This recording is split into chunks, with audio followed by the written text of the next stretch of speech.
Hello दोस्तों, एक बार फिर से स्वागत है आपका अपने YouTube channel study with Hussain.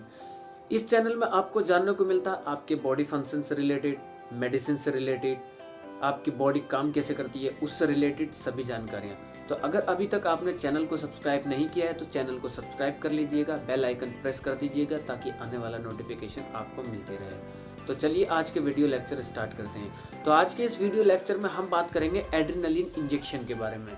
Adrenaline injection या एपिनेफ्रिन इंजेक्शन क्या होता है, इसका यूजेस कब करते हैं, कब इसका यूजेस किया जाता है, किस किस कंडीशन में इसका यूज कर सकते हैं, कब इसका यूज नहीं कर सकते, इसकी कितनी डोजेस दी जाती है और ये काम कैसे करता है, इसकी चीज के बारे में आज हम बात करने वाले हैं। तो एड्रेनलिन इंजेक्शन यानी कि एपिनेफ्रिन इंजेक्शन ये जो होता है एक इमरजेंसी होता है, यानी कि ये एक इमरजेंसी ड्रग है। ये एक बेसिकली हार्मोन्स भी है और एक ड्रग भी है। ये जो होता है मार्केट में जो मिलता है ये मेडिसिन के रूप में मिलता है, लेकिन बेसिकली ये एक हार्मोन्स होता है। हार्मोन क्या होता है, जो हमारी किडनी होती है, किडनी के ऊपर जो प्रेजेंट होती है एड्रेनलिन ग्लैंड जो प्रेजेंट होती है वहां से ये प्रोड्यूस होता है, उस ग्लैंड से ये प्रोड्यूस होता है एड्रेनलिन। ठीक, तो वहां से ये एक हार्मोन्स होता है। ओके, तो अब बात करते हैं कि ये है क्या। यानी कि किडनी के ऊपर जो एड्रेनलिन ग्लैंड्स है वहां से ये हार्मोन्स प्रोड्यूस हुआ निकला, तब ये हमारे जो बॉडी के फंक्शन जो होता है उसको काम करता है। ठीक, तो ये जो होता है एक इमरजेंसी ड्रग होती है, यानी कि जब इसका इंजेक्शन हम लगाते हैं तो ये एक इमरजेंसी ड्रग होती है। बहुत ही सीवियर में, बहुत ही इमरजेंसी में इसका यूज किया जाता है। ये नहीं कि इसका इस इंजेक्शन का यूज कभी भी हम कर सकते हैं, कभी भी कैसे भी यूज कर सकते हैं, ऐसा नहीं होता। ये बहुत ही इमरजेंसी में यूज किया जाता है। हॉस्पिटल में इसका इस्तेमाल किया जाता है, डॉक्टर के थ्रू इसका इस्तेमाल किया जाता है। तो अब बात करते हैं कि किस किस कंडीशन में इसका यूज हम कर सकते हैं।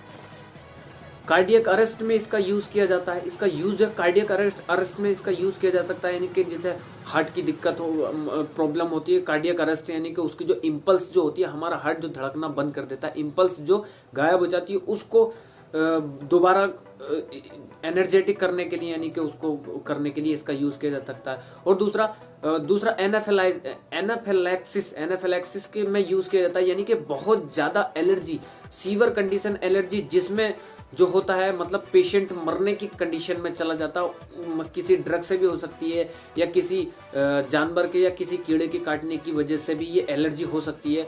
तो उस कंडीशन में भी इसका यूज किया जा सकता है। और ये सुपरफिशियल ब्लीडिंग, बहुत ज्यादा सुपरफिशियल ब्लीडिंग हो रही है, उस ब्लीडिंग को रोकने के लिए भी इसका यूज किया जा सकता है। और ब्लड प्रेशर जिसका लो है, लो ब्लड प्रेशर को बढ़ाने के लिए भी इसका यूज किया जा सकता है। ठीक है, तो अब हम देखते हैं इसका कि ये कॉन्ट्रा इंडिकेशन किस किस चीज में है, कि ये जो है मतलब किस किस कंडीशन में इसको नहीं दे सकते हम। ठीक, ये कॉन्ट्रा इंडिकेशन जो है, जिसे मतलब ब्रीथिंग की प्रॉब्लम होती है, जिसके जो हमारे जो फेफड़े होते हैं, सांस लेने में दिक्कत होती है, उसमें इसको नहीं दे सकते। और हाई ब्लड प्रेशर में इसको नहीं दे सकते। हाई ब्लड प्रेशर होता है तो उसमें तो हम दे ही नहीं सकते, क्योंकि बेसिकली ये जो है ब्लड प्रेशर को इंक्रीज करता है। ठीक, उसमें हम नहीं दे सकते। और दूसरा पार्किंसन डिजीज में इसको हम नहीं दे सकते। उम्र का तकाजा होता है, उम्र ज्यादा हो जाती है जिन लोगों की, तो उसमें पार्किंसन डिजीज हो जाती है, तो उसमें हम नहीं दे सकते। और जो डायबिटीज पेशेंट है उसमें भी हम नहीं दे सकते इसको। ठीक है, और कोलेस्ट्रॉल वाले मरीजों को, कोलेस्ट्रॉल की जो दिक्कत होती है उनको भी हम नहीं दे सकते। ठीक है, अगर हार्ट अटैक की समस्या हो हम इसको तब भी नहीं दे सकते। ये जो है कार्डियक अरेस्ट में हम इसका यूज कर सकते हैं, हार्ट अटैक में नहीं। कार्डियक अरेस्ट में और हार्ट अटैक में बहुत ज्यादा अंतर होता है। हार्ट अटैक क्या होता है, जब हमारी जो आर्टरीज होती है, यानी कि जो हमारा जो हार्ट होता है उसकी आर्टरीज वेन्स जो होती है उसमें जो होता है कोलेस्ट्रॉल जम जाता है।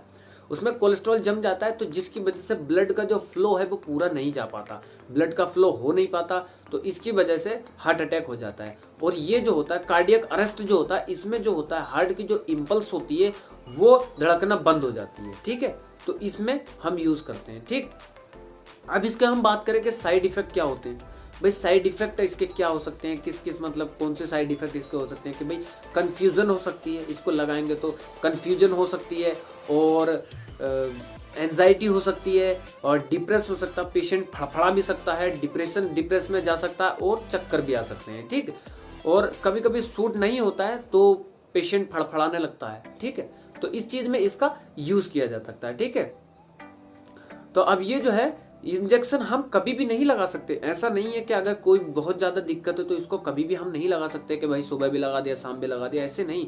बहुत ही ज्यादा इमरजेंसी कंडीशन में इसका यूज करते हैं, ठीक है। तो इसकी जो है नॉर्मली इसकी जो डोजेस दी जाती है वो 1 ml का तो आता है। चिल्ड्रन में जो 6 साल से कम बच्चे हैं उनमें इसकी डोजेज दी जाती है 0.3 ml।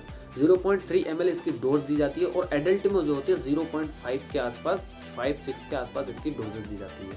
अब ये हमारा जो एड्रेनलिन काम कैसे करता है, एड्रेनलिन जो इंजेक्शन है ये हमारे बॉडी में जाने के बाद काम कैसे करता है कि भाई हमारे बॉडी में जो होते हैं, हमारे हार्ट में बॉडी में रिसेप्टर होते हैं, अल्फा रिसेप्टर बीटा रिसेप्टर, 2 तरह के रिसेप्टर होते हैं, दोनों पे ये काम करता है। रिसेप्टर क्या होता है, जब पार्टिकुलर कोई भी ड्रग हम लेंगे तो वो ड्रग, जैसे एक एग्जाम्पल के तौर पर अगर मैं आपको बताना चाहूं कि एक ताला है और एक चाबी है, जब तक वो चाबी उस ताले के पार्टिकुलर जो चाबी ताले के साथ नहीं जुड़ेगी, नहीं ज्वाइन होगी, तब तक वो ताला नहीं खुलेगा। अगर चाहे कोई हम दूसरी भी चाबी अगर लगाएंगे उस रिसेप्टर पर, यानी कि उस लॉक पर अगर हम दूसरी कोई चाबी लगाएंगे तो वो काम नहीं करेगी जब तक उसकी पार्टिकुलर चाबी हम वहां पर नहीं लगा दें। तो इसी का कारण ये होता है कि जो ये ड्रग होती है अपने रिसेप्टर पर जाने के बाद उससे अटैच होती है, जिसकी वजह से जो होता है हमारी जो हार्ट की जो आर्टरीज और वेन्स होती है वो जो फैली हुई होती है, जिनकी वजह से हाइपो टेंशन हो जाता है, यानी कि ब्लड का जो फ्लो होता है वो बहुत ज्यादा कम हो जाता है, ब्लड का जो लेवल होता है, ब्लड प्रेशर लो हो जाता है, वो बहुत ज्यादा कम हो जाता है। तो उसकी जो आर्टरीज होती है उसको वो मतलब सिकोड़ देती है, यानी कि बिल्कुल अगर इस तरह से फैली हुई है तो वो पूरी इस तरह से कर देंगे, जिससे ब्लड का जो प्रेशर होता है वो हाई हो जाता है, यानी कि ब्लड प्रेशर बढ़ जाता है। तो इन चीजों में इसका यूज किया जा सकता है, ठीक। तो वीडियो कैसा लगा प्लीज कमेंट्स में जरूर बताइएगा। Thank you for watching. अगर हमारी वीडियो आपको पसंद आती हो तो कमेंट्स में बताइएगा। हमारा चैनल सब्सक्राइब कर लीजिएगा ताकि आने वाला नोटिफिकेशन आपको मिलती रहे। बेल आइकन प्रेस कर दीजिएगा आने वाले नोटिफिकेशन के लिए, ताकि सबसे पहले जानकारी जैसे ही हम अपनी वीडियो अपलोड करें तो आपके पास पहुंच जाए। तो thank you for watching this video. Comments में जरूर बताइएगा।